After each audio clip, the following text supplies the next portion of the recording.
تو حضرت موسیٰ علیہ السلام عرض کرتے ہیں میرے پروردگار میرے داہنے ہاتھ میں میری لاٹھی ہے، میں اس سے اپنے بکریوں پر پتے جھاڑتا ہوں، میں اس پر ٹیک لگاتا ہوں، میں اس سے اپنے دوسرے کام لیتا ہوں۔ میں آپ سے پوچھنا چاہتا ہوں کیا رب تعالیٰ نہیں جانتا ہے تب پوچھ رہا ہے؟ نہیں، آپ کو کہنا پڑے گا کہ رب جانتا ہے۔ جب رب جانتا ہے تب پھر کیوں پوچھتا ہے؟ آپ کو کہنا پڑے گا کہ رب کا پوچھنا یہ رب کے نہ جاننے کی دلیل نہیں ہے۔ بس یہیں سے میں بھی تجھے سمجھائے دے رہا ہوں کہ اگر محبوب نے کسی چیز کے تعلق سے سوال فرما دیا یا میرے آقا نے نہیں بتایا تو نہ بتانا اور پوچھ لینا یہ نہ جاننے کی دلیل نہیں ہو سکتی ہے۔ سنو، نبی کونین صلی اللہ علیہ وسلم کے علم پاک پر اعتراض کرنے والوں، سنو سرکار نے کیسا کیسا بھید کھولا ہے، اس لیے چیخ رہے ہو کہ نبی کے علم پاک ہی کو انکار کر دو کام بن جائے گا۔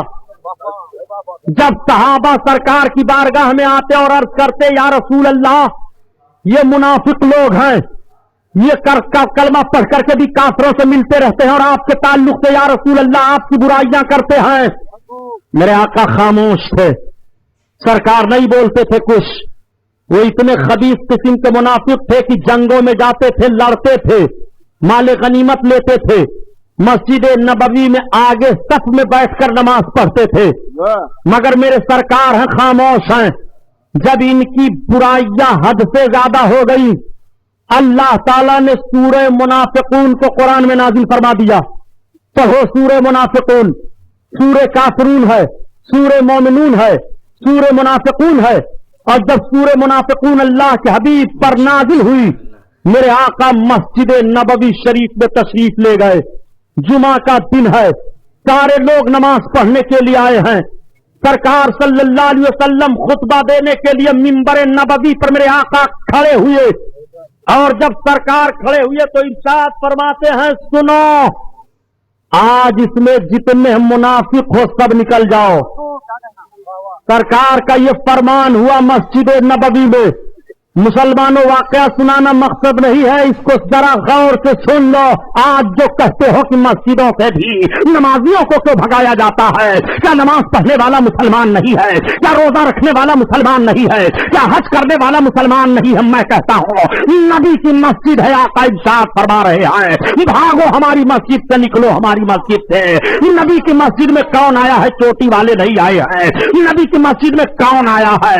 یہ بتوں کے پجاری نبی کی مسجد میں داخل نہیں ہوئے ہیں، بلکہ بظاہر جو کلمہ پڑھ رہے ہیں وہ نبی کی مسجد میں داخل ہو رہے ہیں اور بظاہر نماز پڑھنے کے لیے گئے ہیں، وہ مسلمانوں کے صف میں بیٹھے ہوئے ہیں۔ اللہ کے حبیب ارشاد فرماتے ہیں بھاگو ہماری مسجد سے، نکلو ہماری مسجد سے۔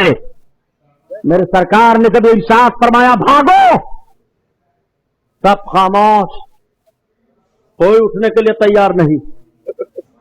اب یہ بتاؤ پیارے، سرکار نے صرف اتنا ہی کہا جب کوئی اٹھنے کے لیے تیار نہیں تو آقا فرماتے بھاگو ورنہ بھی نام ایک ایک کا لے کر نکالوں گا۔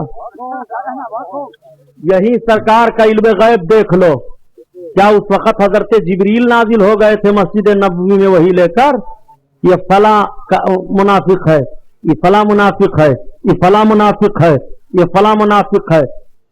نفاق دل کے اندر ہوتا ہے، دل کے اندر منافقانہ ایک کیفیت ہے، اس کیفیت کو نبی دیکھ رہے ہیں۔ جو دلوں کے اندر کی کیفیت کو دیکھ رہا ہو، جس کا احساس سے تعلق ہے، آپ ذرا غور فرمائیے۔ آقا فرماتے ہیں بھاگو ورنہ ایک ایک کا نام لے کر کے بھگاؤں گا۔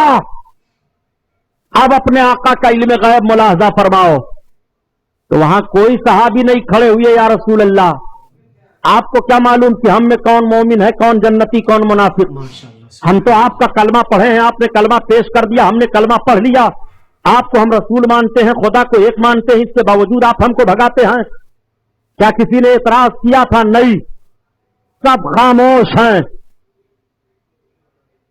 اللہ اللہ، بعض صحابی تو یہ کہتے ہیں کہ جب مسجد میں سرکار نے یہ فرمایا بھاگو ورنہ ایک ایک کا نام لے کر کے بھگاؤں گا، تو کچھ صحابیوں کے دل دہل گئے، اے اللہ ایسا نہ ہو منافقین میں میرا نام آ جائے۔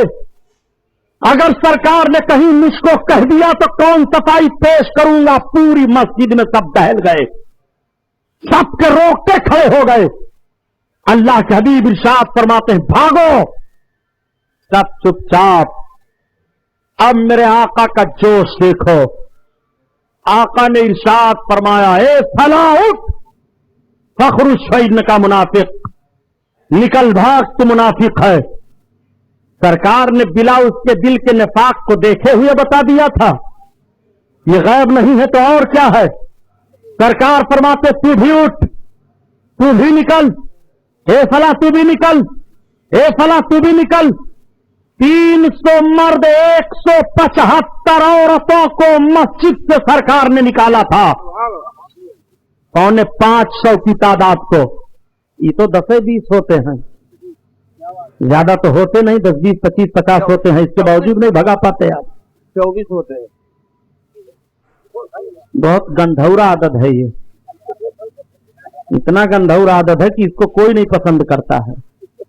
سنو، 550 کو سرکار نے مسجد سے بھگایا، اور جب آقا نے بھگا دیا تو یہ بڑے بدماش تھے کل، یہ گئے اور یہ لوگ خود ایک مسجد بنانے لگے، اور مسجد بنا کر پھر آئے، کہا تو آپ نے اپنی مسجد میں نہیں نماز پڑھنے دیا تو ہماری ہی میں چلیے پڑھ لیجئے۔ تو سرکار نے 2 صحابی کو بلایا کہ ادھر آؤ، جاؤ ان خبیثوں کی مسجد پھونک دو۔ تو مدینہ طیبہ میں اس کو جلا دیا گیا، قرآن میں اس کا بیان آیا ہے مسجد ضرار، نقصان دینے والی مسجد۔ اللہ کے حبیب نے پھکوایا مدینہ طیبہ میں۔ اب ذرا اس سعودی حکومت کی بدماشی دیکھو، جہاں مسجد ضرار کو منافقین نے تعمیر کیا تھا اور سرکار نے جلوا دیا تھا، ان ظالموں نے اسی جگہ پر مسجد بنوایا ہے اور اس کا نام مسجد نور رکھا ہے۔ بتاؤ آپ، ان کی ہم آہنگی دیکھو منافقوں سے۔ اللہ کے حبیب کا یہ علم غیب ہے کہ نہیں کہ مسجد نبوی شریف سے میرے سرکار نے منافقین کو نکالا؟ اور آؤ دیکھو اپنے آقا کا علم غیب۔ ماشاءاللہ سرکار بیٹھے ہوئے ہیں، صحابہ کی انجمن لگی ہوئی ہے، صحابہ نے ایک نوجوان کی تعریف شروع کر دی، عرض کیا یا رسول اللہ، ایک نوجوان ہم میں ہے جو بڑا عابد ہے، بڑا زاہد ہے، بڑا متقی ہے، ایسا ہے ویسا ہے۔ سرکار سے صحابہ تعریف کر ہی رہے تھے، تب تک وہ نوجوان پہنچ گیا۔ صحابہ نے عرض کیا یا رسول اللہ، یہی نوجوان ہے جس کی ہم تعریف کر رہے تھے۔ وہ نوجوان کھڑا ہوا، سرکار کو سلام کیا، آقا نے اس کو دیکھا اور دیکھنے کے بعد ارشاد فرمایا کیا تو اپنے دل میں ابھی یہ نہیں سوچ رہا تھا کہ یہاں تجھ سے کوئی اچھا نہیں ہے؟ دل کے راز کو میرے سرکار نے بتایا۔ کیا تو اپنے دل میں ابھی یہ نہیں سوچ رہا تھا کہ یہاں تجھ سے اچھا کوئی نہیں ہے؟ وہ نوجوان کھڑے ہو کر نبی کے سامنے سوچنے لگا کہ یہاں مجھ سے اچھا کوئی نہیں ہے۔ اس نے اپنے دل میں سوچا کہ نبی اس کے دل کی بات بتا رہے ہیں۔ آقا فرماتے ہیں تو ابھی ابھی اپنے دل میں یہ سوچ رہا تھا۔ اس نے عرض کیا ہاں یا رسول اللہ۔ اب وہ سرکار کو سلام کیا، مسجد میں چلا گیا، نماز پڑھنے لگا۔ آقا ارشاد فرماتے ہیں کون ہے جو اس کو قتل کرے گا؟ حضرت ابوبکر صدیق نے عرض کیا یا رسول اللہ میں ماروں گا۔ حضرت ابوبکر جب گئے تو دیکھا کہ وہ نیت باندھے ہوئی ہے، واپس پلٹے، عمر فاروق اعظم نے عرض کیا یا رسول اللہ میں ماروں گا۔ جب یہ گئے تو دیکھا وہ رکوع میں جا رہا ہے، وہ پلٹ کر آئے، حضرت علی عرض کرتے ہیں یا رسول اللہ میں ماروں گا۔ حضرت علی سے سرکار فرماتے ہیں علی تم ضرور مار دیتے مگر پاؤ تب۔ اب حضرت علی جب جا رہے ہیں تو دیکھا کہ وہ نماز پڑھ کر کے باہر نکل گیا۔ جب باہر نکل گیا تو حضرت ابو بکر، حضرت عمر، حضرت علی سرکار کی بارگاہ میں عرض گزار ہوئے یا رسول اللہ یہ معاملہ کیا؟ ایسا نمازی رکوع سجدہ والا، اس کو قتل کا حکم۔ آقا فرماتے ہیں وہ منافق ہے، منافق۔ سنو، اس کے متبعین ایسے ہوں گے کہ قرآن زیادہ پڑھیں گے مگر حلق سے نیچے نہیں اترے گا، اور ان کا حال ایسا ہوگا کہ ان کی عبادت کے آگے تم اپنی عبادت کو ہیچ سمجھو گے۔ اس لیے وہ ایسا ہے، آقا فرماتے ہیں اگر وہ قتل کر دیا جاتا تو میری امت کا سارا فتنہ ختم ہو جاتا، پھر امت میں قیامت تک فتنہ نہ پڑتا۔ فتنے کی بنیاد ذرا ملاحظہ کیجئے، نفاق کی جڑ کو دیکھیے۔ آقا کریم صلی اللہ علیہ وسلم کا یہ علم غیب نہیں ہے تو کیا ہے؟ سرکار نے عرض کیا یا رسول اللہ اس جماعت کی پہچان کیا ہوگی؟ تو بہت کھل کر کے بول رہا ہوں، ملاحظہ کر لیجئے۔ آقا ارشاد فرماتے ہیں سیماہم التحلیق، وہ سر مڈے لوگ ہوں گے، سر گھٹائے ہوں گے، ان کی پہچان یہ ہوگی۔ آپ ملاحظہ کیجئے اس جماعت کو، اللہ کے حبیب صلی اللہ علیہ وسلم کا یہ علم غیب ہے، مسجد نبوی شریف ہے، حجرہ مقدسہ کے قریب آپ تشریف لائے اور اپنے حجرہ کے پورا سائٹ میرے آقا دیکھ کر کے ارشاد فرماتے ہیں افسوس، اس طرف سے میں فتنہ دیکھ رہا ہوں، یہاں سے شیطان کی سینگ اگے گی، یہاں سے زلزلے اٹھیں گے، نکلیں گے، شیطان کی جماعت نکلے گی۔ عرض کرتے ہیں عرض کرنے والے یا رسول اللہ اس جگہ کا نام کیا ہے؟ آقا کریم صلی اللہ علیہ وسلم نے جب انگلی کا اشارہ کر کے بتایا تو آج یہ ظالم کہتے ہیں کہ وہ عراق کی طرف سرکار نے اشارہ فرمایا۔ نادان، چل ہم تیری بات مان لیتے ہیں کہ عراق کی طرف آقا نے اشارہ کر کے فرمایا، مگر دوسری حدیث سن، یہ علم غیب ہے میرے سرکار کا۔ میرے آقا خیر و برکت کی دعا مانگ رہے ہیں رب کی بارگاہ میں، تو ملک یمن کے لوگ پیچھے حاضر تھے، وہ عرض کرتے ہیں یا رسول اللہ میرے یمن کے لیے دعا مانگ دیجیے۔ آقا نے یمن کے لیے برکت کی دعا مانگی، شام کے لوگوں نے عرض کیا یا رسول اللہ میرے ملک شام کے لیے برکت کی دعا مانگ دیجیے۔ سرکار نے ملک شام کے لیے برکت کی دعا مانگی۔ اب جب نجد کے لوگوں نے عرض کیا یا رسول اللہ وہ تھی نجد نا، تو میرے سرکار خاموش رہے۔ آخر میں میرے آقا نے ارشاد فرمایا کہ وہاں سے شیطان کی سینگ نکلے گی، وہاں سے زلزلے اٹھیں گے، وہاں سے فتنے اٹھیں گے۔ نجد کا نام لے کر کے میرے آقا نے ارشاد فرمایا تھا وہی نجد کی سرزمین ہے جس سرزمین پر وصال نبی کے بعد سب سے پہلا فتنہ مسلمہ کذاب کا ہوا۔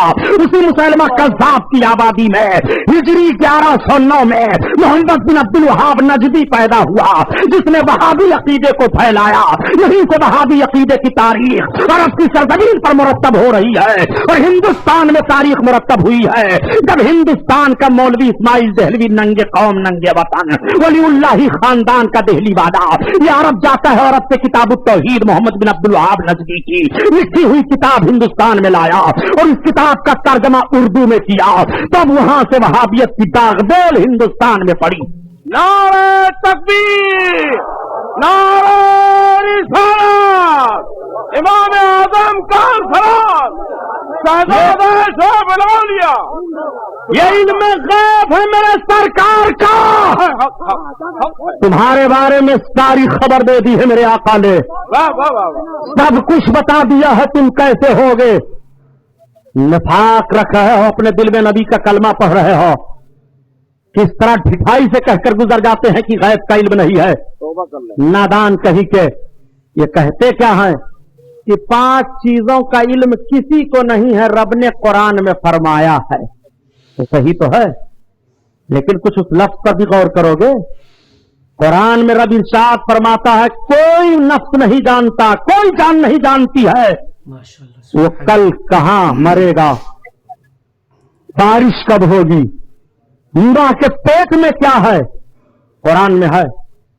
ماں کے پیٹ میں کیا ہے کوئی نہیں جانتا، یہ قرآن میں آیت ہے کہ نہیں؟ بولو زور سے۔ اور الٹرا ساؤنڈ کیا بتا رہا ہے؟ ان کا نظریہ مان لیا جائے تو قرآن غلط ہو جائے گا کہ نہیں؟ واہ واہ واہ، یہی میں کہتا ہوں کہ یہ نجد کی بدماشی ہے۔ اگر تمہارے فکر کو ہم تسلیم کر لیں کہ کوئی نہیں جانتا کہ بارش کب ہوگی، محکمہ موسمیات اطلاع دے رہا ہے کہ کل اتنے بج کر اتنے منٹ پر اتر پردیش کے فلاں سائٹ میں دھیمی دھیمی برشا ہوگی، اور ہوتی ہے برسات۔ آپ کا نظریہ مانا جائے مسٹر جی تو قرآن غلط ہوگا کہ نہیں؟ یا تو تم سائنس کے نظریات کو ٹھکراؤ، اور سائنس کے نظریات کو ٹھکراؤ گے تو سائنس اپنا تجربہ پیش کر رہا ہے، یا تو قرآن کو مانو۔